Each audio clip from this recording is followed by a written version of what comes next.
A very good evening to everyone present here. Today we are engaging with yet another live knowledge session for argumentative Indians.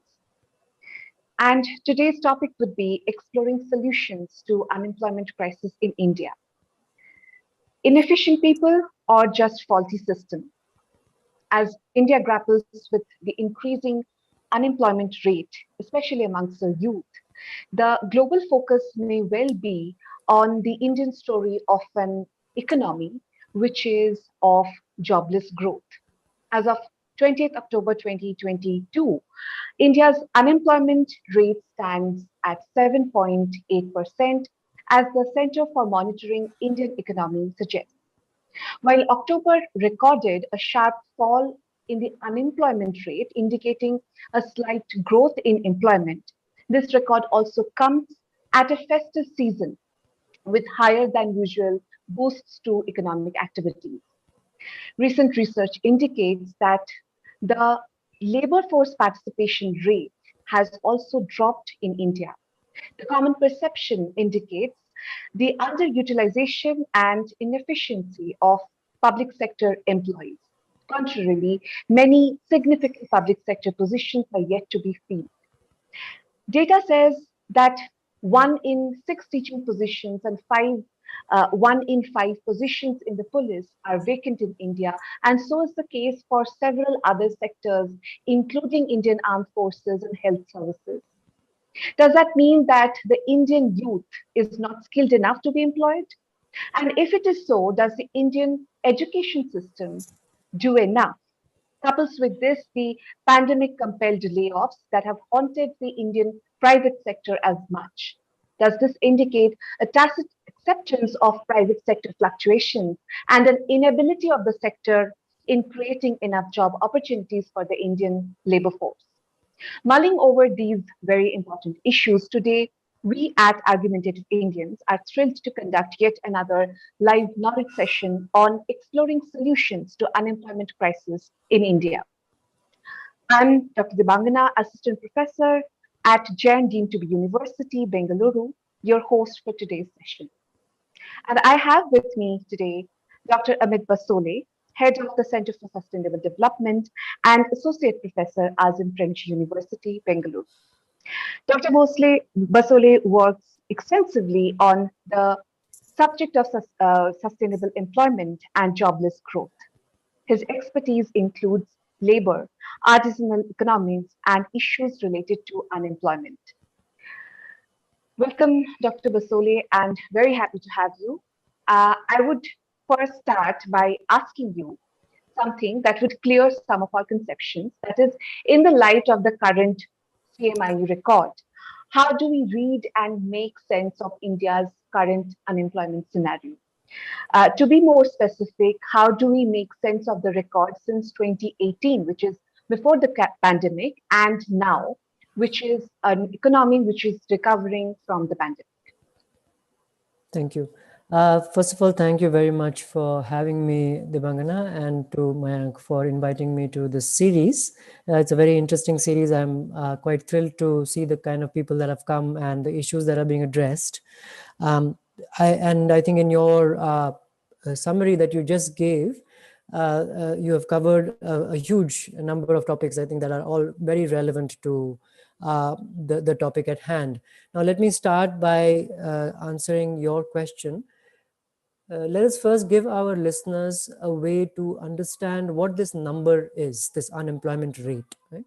Now, as many of the listeners would be aware, this it typically comes from a survey. It's a household survey where people are asked if they are working, if they have work, if they don't have work, if they're interested in working, and so on. And that's where we get these employed, unemployed, out of the labor force kind of numbers. Now, one very important thing to remember, especially in India's case, but also in other countries, is that the average rate of unemployment, like 7%, what you mentioned, actually hides a lot of variation by groups. Right? So you mentioned youth, for example. And right away, if we were to disaggregate this number by youth, let's say under 30 years of age, and the rest of the population over 30, we would see that the rate of unemployment is much higher among the young than among the older workers. Secondly, if you disaggregate it by level of education, again, you will see that those who have more than 12 years of education have some degree or diploma of some kind, have a much higher rate of unemployment than those who are less than 12th standard of education. And the reason there is very simple. Those who are less educated generally come from poorer backgrounds and do not have the ability to in fact stay unemployed. They typically are working from whenever they at an early age when they have to work. They are typically in the informal sector. So unemployment in India is mostly limited to educated young people. And I think we have to understand that before we start talking about the solutions. The second part of your question, which was about the economy and what has been happening in the economy since the past few years before the pandemic. As again, many listeners would be aware, there was a slowdown in the Indian economy. GDP growth was slowing consistently for several quarters before the pandemic hit. And then the pandemic happened in 2020. And of course, there was a huge negative impact. Now, since then, we've seen a recovery, but that recovery is largely just regaining the lost ground from the pandemic. We don't know yet if the problems that were causing the slowdown before the pandemic have been adequately addressed.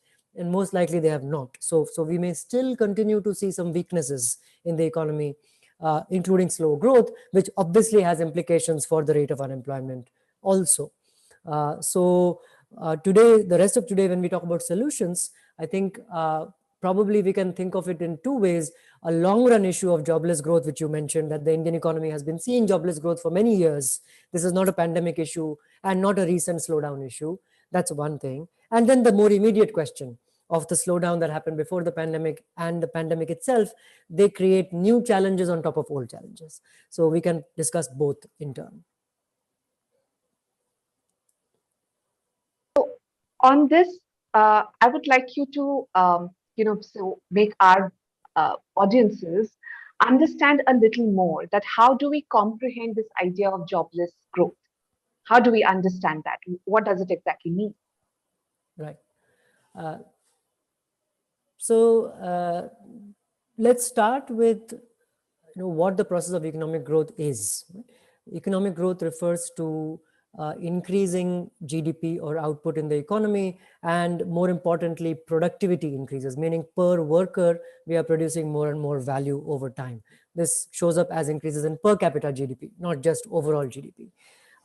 Now, by definition, an increase in productivity is the same number of people producing more value, right? Or the same amount of value being produced by fewer people. So right there, you see a bit of a contradiction between creating jobs and economic growth. Economic growth need not create employment, although it usually does. Whether it creates employment or not depends on the nature of the growth. Where is the growth occurring? Which sectors in the economy are growing? And by which sectors, I mean, are they employment intensive sectors or not? So different sectors of the economy require different amounts of capital to employ a given worker, right? So for example, the automobile sector or the IT sector will require some X lakh or crore rupees of investment to create a job. In the garment sector or the textile sector or the food processing sector, that number would be different. How much investment is required to create a job? So when economic growth occurs, the question is, are the labor intensive sectors growing, or are mainly the capital intensive sectors growing? Where is that value added coming from? Where is that productivity growth coming from? And in India's case, why it has been called jobless growth is that what we have seen is very high rates of GDP growth. In the high growth period of the early 2000s, we saw 8-9% in real terms GDP growing, but the growth in the workforce correspondingly was much lower. So the relationship between the two, which is sometimes called the employment elasticity, which is for every percent change in GDP, what is the percent increase in your workforce? That number was falling for India over time through the 90s and the 2000s, such that by the time we came to the middle of the 2010s, 10% rate in GDP growth was causing a 1% rate of increase in the workforce. Now, how do you know whether that 1% growth in the workforce is enough or not? You have to go and look at what is happening to the working age population. So you have a demographic process, right? The population grows, and every year a certain number of people turn off working age. What is that rate of growth? And in India's case, it is around 1.5 to 2% per year. So if the workforce grows slower than that number, then you know that not everybody who is becoming of working age is actually finding work. And one way in which we saw this resolved was that in the women's case, there was a fall in the labor force participation itself. So women were becoming of working age, but they were not entering the workforce. They were choosing to or being forced to leave it, or not enter at all. Well, that's one way it can show up. So, and the other, of course, is unemployment, what we started with, that you enter the workforce, but there's no work for you, so you remain unemployed.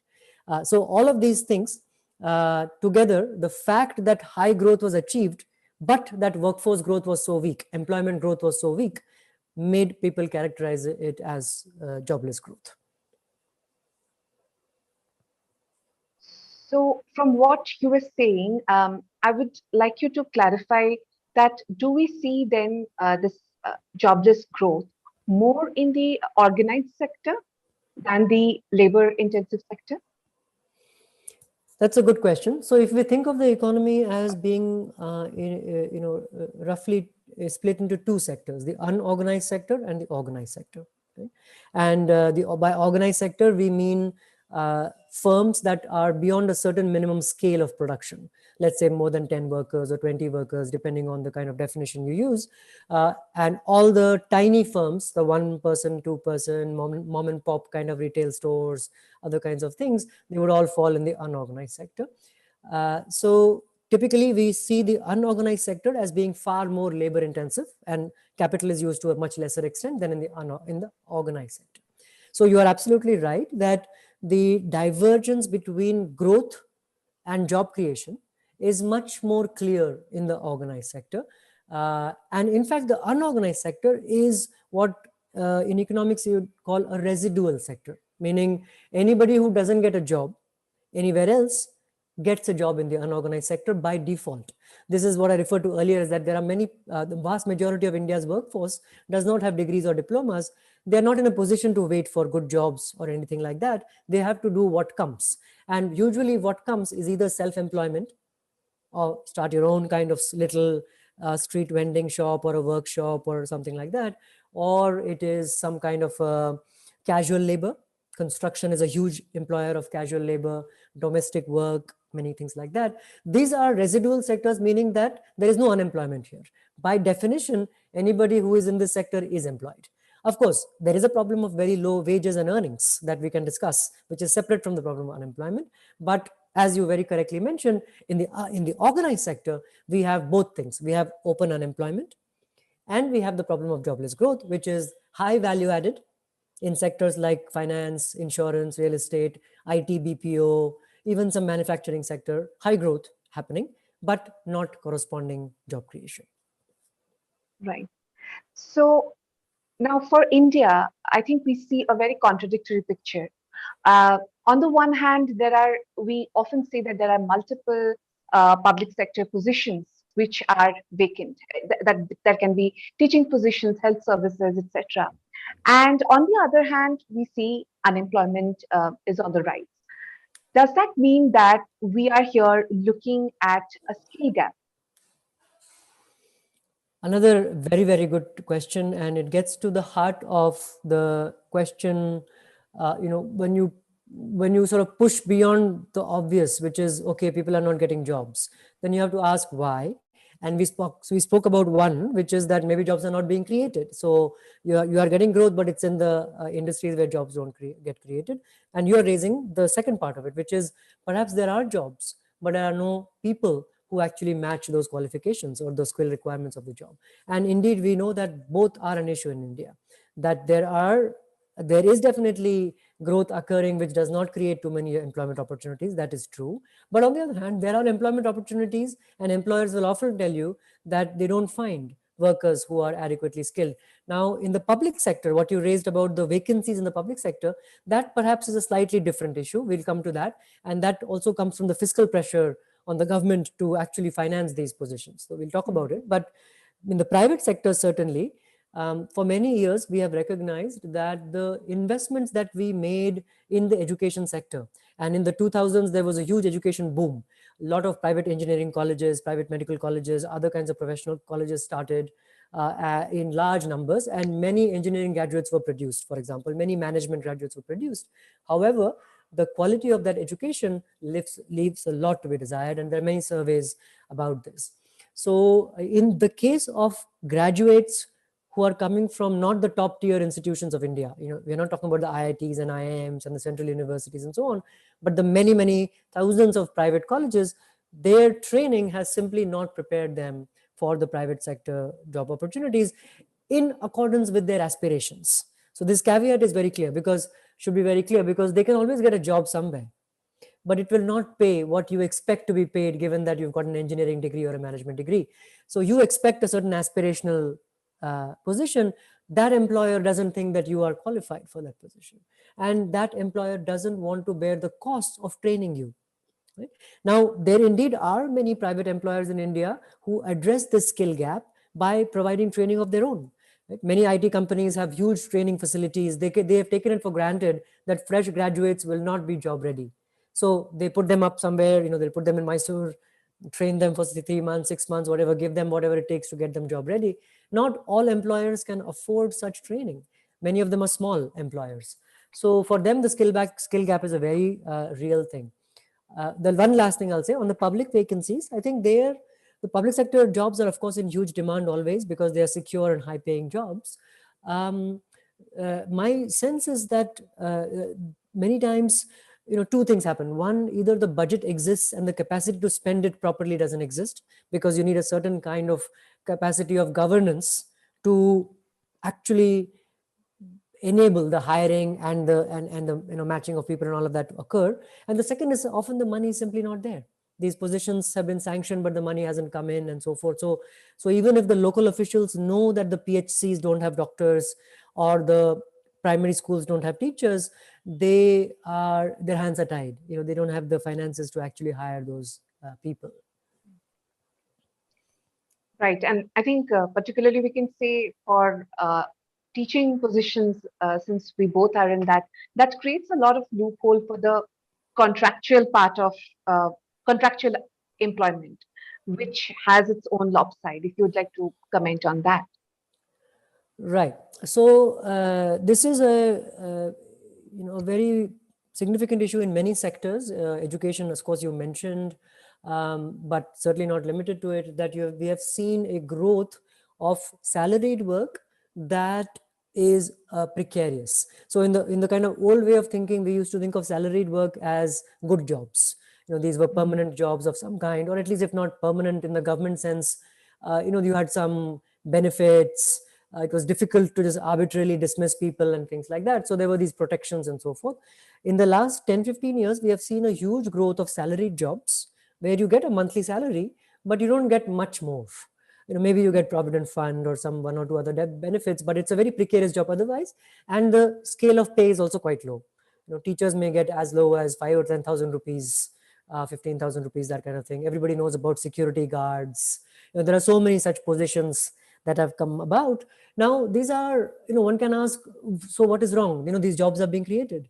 And you were just saying a minute ago that there are no jobs. So why are you now complaining about the fact that there are these jobs? So I think the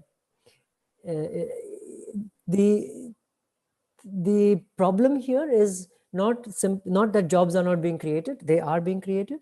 However, the kind of supply of labor that we have, the number of graduates that have been produced from all of these institutions, many of which are not of that given quality, they are in no position to deny even a very, very precarious or poor paying job. They have no other options. Right?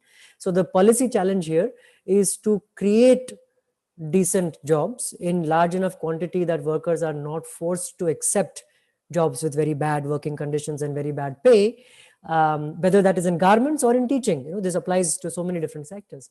So the policy challenge is to create that robustness in the labor market, and to have adequate regulation. I think governments are just, in the last few decades, they have, I think, accepted that, look, there are going to be bad working conditions and we are just not going to be able to do anything about it. So, quietly, they've allowed a lot of labor institutions to just languish. And that's something that is dangerous, because in India, employers already have a lot of power. just because of the mismatch between jobs and job seekers. So if the government also doesn't step in with adequate protections, then we are really leaving people to the mercy of employers. Right. And just as we were discussing about the skill gap part, I think a lot of it has to do with the idea of equality and accessible opportunities. Um, so talking of that, now if I bring it as the sociological concern of this, say we can say that it affects the marginalized sections of the society more adversely. Uh, and then how do we relate unemployment with social justice? How do we go there? Right. Right. Yeah, another really excellent question. This problem, has become again a lot more salient, I think, in the last couple of decades, because what has happened is a huge explosion in the higher education sector. The levels of education have gone up, even for traditionally groups that were traditionally marginalized and excluded from the education process. That has happened either because the number of colleges has expanded and the opportunities have grown to acquire education, or because of policies like affirmative action or reservation, it has become easier for excluded groups to get educated. And for women, the huge numbers of women have gotten much more educated than they used to, because of a change in societal values. So the values have changed, affirmative action policies have come about, and the supply of education has increased. All of this has meant that India's higher educated group of people is a lot more diverse today in gender terms and in caste terms than it used to be. Uh, but what has unfortunately not changed is that there is a strong hierarchy within the education system. We talked about the tiers of education, and the best institutions and so on are still dominated by traditionally privileged groups, upper caste men and so forth, urban background people. So IITs, IIMs, various kinds of other institutions, ICERs, you can name so many of these. They have, although there are people from marginalized backgrounds that you will find there, their experiences are much more difficult. There's a lot more discrimination that they still face and so forth. So the challenge that you referred to, which is the social justice challenge, now is twofold. One, in the higher echelons of our educational institutions, how do we ensure that the marginalized groups enter and flourish and exit, and then of course they will get jobs, because these are institutions that are good at getting people jobs. But there the problem is that they don't enter, and when they enter they don't flourish, right? The second challenge is where the vast majority of youth from marginalized sections go. Lower caste youth, rural background youth, they don't go to these top tier institutions. They go to the state universities and the private professional colleges, and there the quality of education is really bad. So the social justice challenge there is not inclusion so much of these groups, which has already been achieved. If you go to any standard state university today or a private engineering college, you will run into a lot of youth from OBC caste groups, from scheduled caste groups, and so on. They are already there, but they are not getting the kind of education that will make them competitive in the job market. Right? So I would say there's these two dual challenges. There's one challenge at the upper crust of our education system, and then the other is at the lower end. Also, the affirmative action, the policies that we're talking about, that is strictly restricted to, I think, like mostly or largely public sector, not as much for private sector. So, what does that say? Yeah, and that is true for both education, reservations education, as well as reservations in jobs. That the public sector is the one where the government has the most control to do something according to a social justice agenda. In the private sector is much more limited what it can do.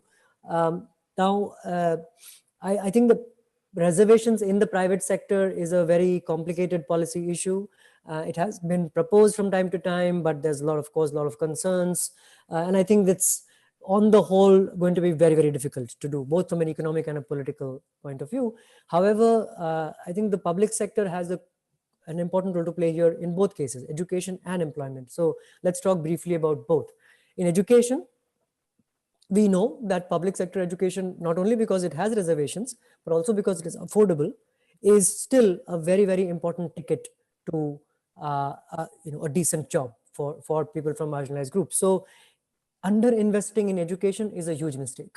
And unfortunately, we have done that for many years, particularly in the lower rungs of education, where underinvestment leads to a kind of buildup of a lack of preparedness, right? So then even when you manage to secure admission, let's say to a good college, you're coming with so much disadvantage that it's impossible to make up in those 3 or 4 years. So the public sector educational investment, which we are nowhere near where the East Asian economies were, for decades before us, they invested so much more in this.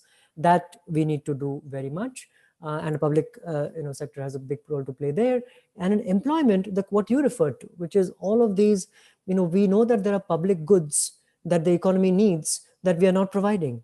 That's the flip side of this underinvestment in education. So the teachers, the doctors, not only that, but the infrastructural underinvestment, in local infrastructure and so on.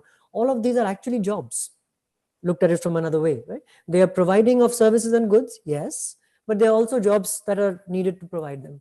So from both these fronts, the public sector has such a big role to play to achieve both human capital investment and infrastructural investments while pursuing a social justice agenda, because you can do it through a system where affirmative action is possible to do. Right. Now, let me directly go to some of the recent policies. So first, since we were talking about education particularly, and from the perspective of skill enhancement, there has been a lot of talk regarding National Education Policy 2020. Now, my question would be that how effective do you think NEP 2020 would be in this matter? Because it actually promises, a lot of those things with multiple entry, exit, and so on and so forth, and the way different diplomas and research degrees are being conceptualized. So, Right. what would be your comment on that? So I should preface this by saying that I am not really, I've not engaged very deeply with the NEP policy and how it has played out. I've looked at the document and I'm broadly aware of the thrust of it. Two things I think I'll say in which speak to what you asked and what we have been talking about. One, and they both sort of try to address what has been a problem with our conception of higher education before. Right? So we've had this idea of higher education as largely a kind of a winner take all, one degree that you get, and that you either finish that degree or you don't. And then if you finish that degree well from a good place, you get something, otherwise you don't. And it's sort of very, binary kind of an outcome process. That's one thing. And we've unfortunately had a dichotomy, a sort of a division between a head and a hand kind of, which exists in many countries, that we privilege thinking over doing a lot more, so that education becomes a lot more about just learning facts and memorizing facts in the classroom rather than actually doing things with your hand and learning how to do stuff, which then goes to the skill gap question, because you come out with knowing a lot of things but not being able to do anything, right? So I think NEP has tried to do both, has tried to address both these issues. There is the multiple entry exit thing, which tries to make it less of a winner take all, and you finish everything and then you get something or you get nothing, and instead try to think of how much investment is necessary to achieve a given amount of outcome. Maybe you get a certificate, maybe you get a diploma, and so on, and that each of that gives you something concrete to then go into the job market at a particular level. That doesn't get rid of the hierarchy in our thinking. That's much deeper than the NEP, but it goes some way. And then the NEP has made the what unfortunately has been dismissed as vocational for too long in India. It's just something that you do if you're not good enough, kind of an idea. It is trying to mainstream it and say, look, you cannot continue to pretend like you can be an engineer and have nothing to do with the shop floor and not want to touch anything with your hand, and there'll be a whole different class of ITI graduates and so on who will do that. I think we have grown too comfortable with that sort of a dichotomy, and the NEP tries to unsettle that. Right. But my observation about NEP has been that while theoretically and conceptually things sound really nice and good at many points, um, do we have the kind of infrastructure for making those things realizable? Because as you mentioned, the mentality, can we get rid of the ways of our thinking and looking at a student who is at a certain level? Right.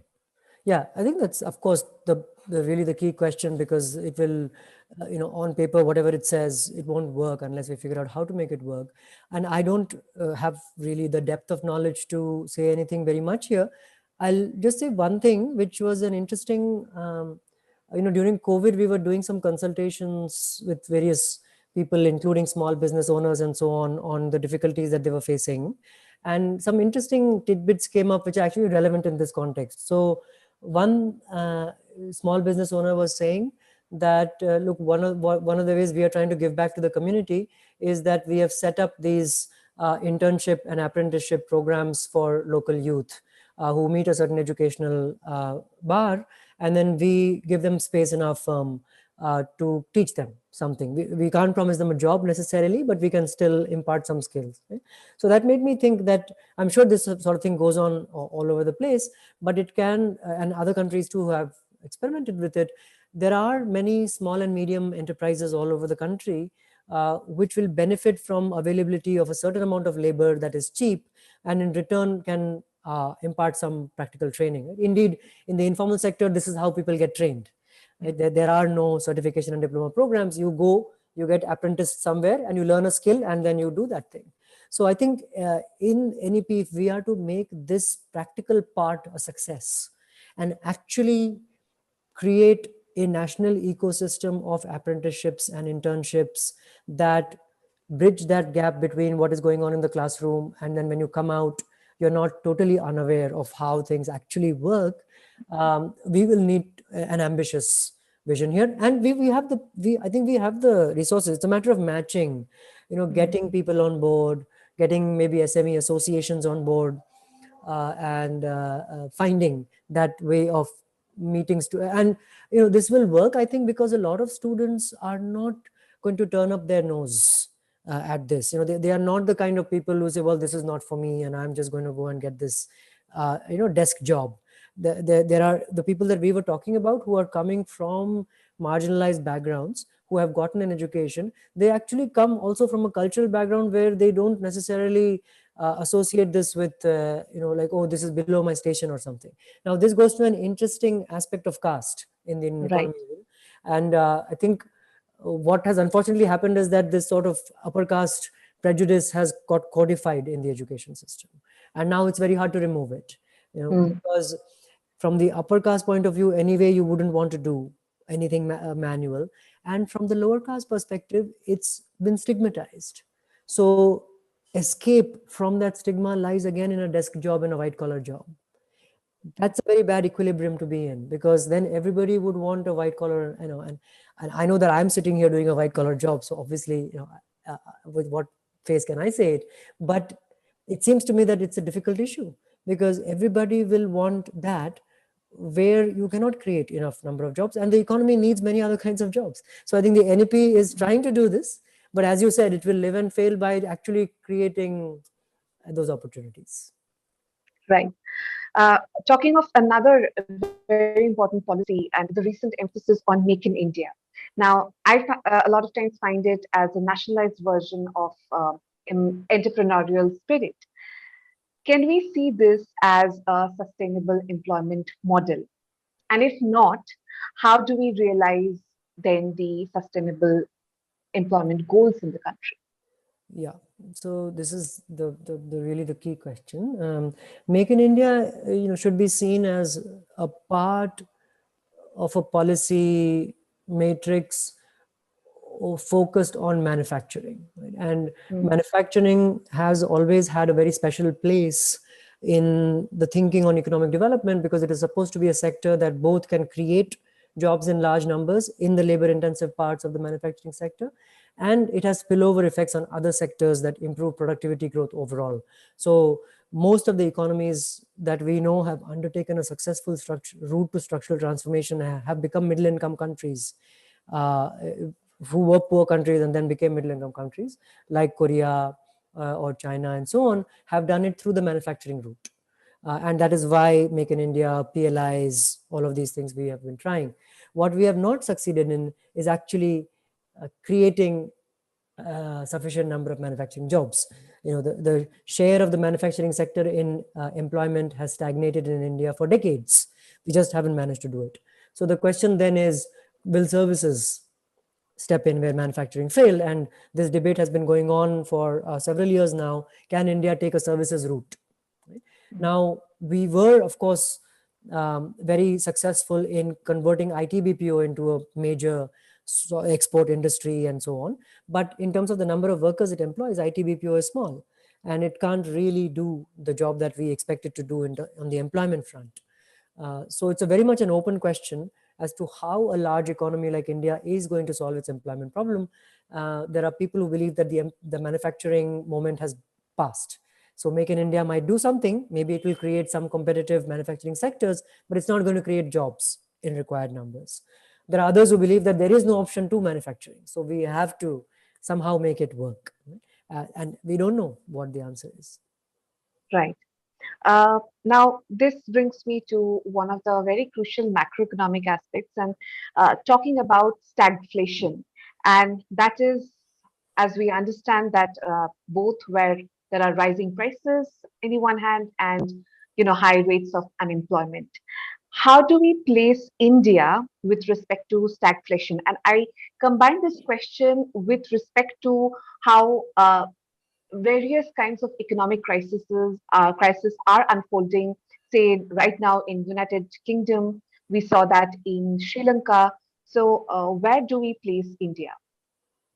Yeah, this connects back to where we started on, what was the situation macroeconomically in India leading up to the pandemic, right? And uh, what we know is, just very briefly, the high growth years of the 2000s saw a certain kind of a buildup of debt and a weakness of institutions, particularly financial sector, that then we had to endure the effects of in the next decade in the form of non-performing assets and the crisis in the banking system, which meant that credit froze.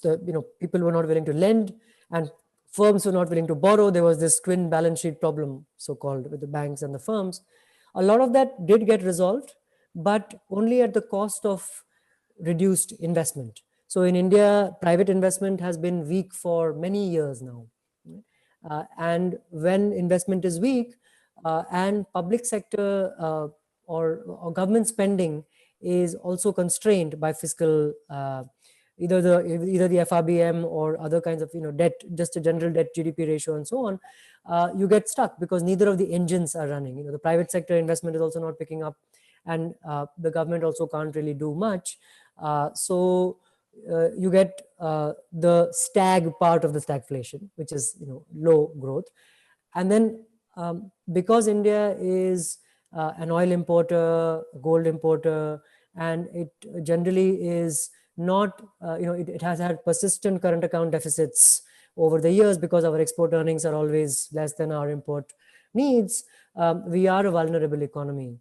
When it comes to the external sector, a lot of our exports are financed by capital inflows. Right? So when the global economy does badly, whether it is in terms of demand for our products or investments coming into India and so forth, uh, our economy also tends to react badly. We import inflation when oil prices and so on increase, and then we have this tendency towards stagnation. One last piece of the puzzle here is that a lot of our inflation also comes from persistent supply side problems that we haven't managed to solve. This could be the dependence of agriculture on monsoon, and as climate risk increases, there are huge fluctuations that happen on that side, that the food price then goes up and down, and you get a lot of inflation through those kinds of channels as well. So whether it's importing inflation, whether it is homegrown inflation on the supply side, and these structural weaknesses in the banking sector and so on, they've all combined in a very dangerous way in the past few years to give us this stagflationary kind of situation. Right. And that, as I understand, creates a lot of anxieties, or, because also we are seeing very vulnerable economies around us. And on that note, there's a significant question on job security.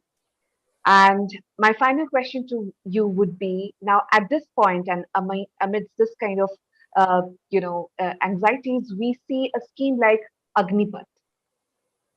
Now, how does that resonate with the Indian youth and their anxieties regarding employment?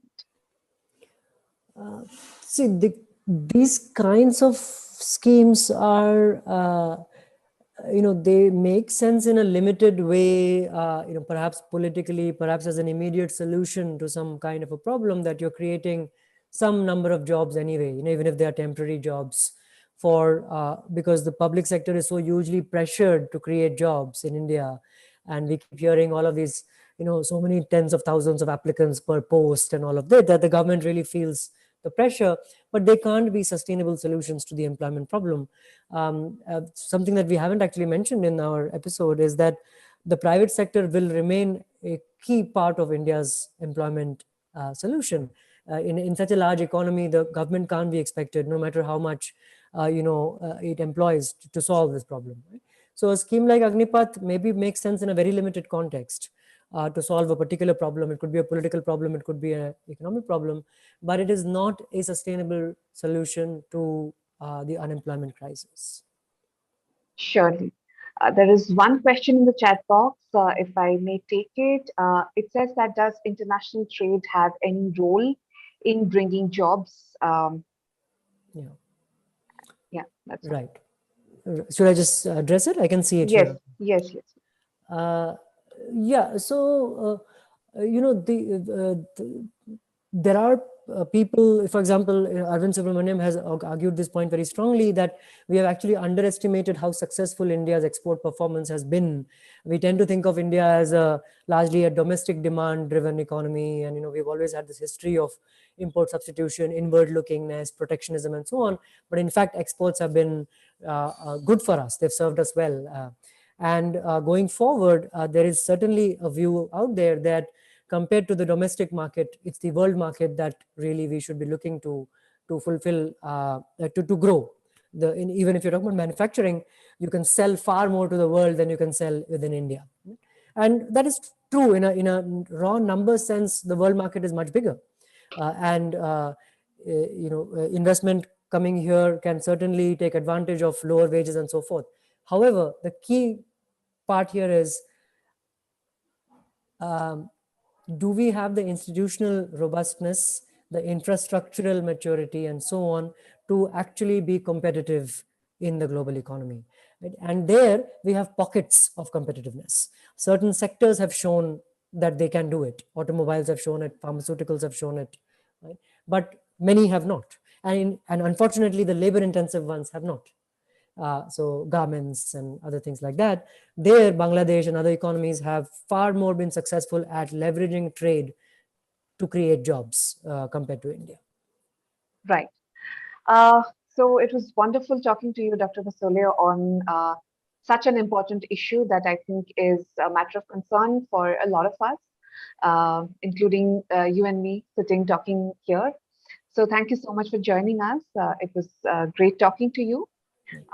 We would be very happy to have you again. Any final words? No, thank you for having me. And I'm very sorry that I'm cutting it a little bit short. And so we couldn't take too many audience questions. But I really enjoyed our conversation. I think we covered a lot of ground too. And yes, happy to be part of it again. Thank you. Yes, before we close, happy Diwali to you and all our audiences here. Thank you. Thank you.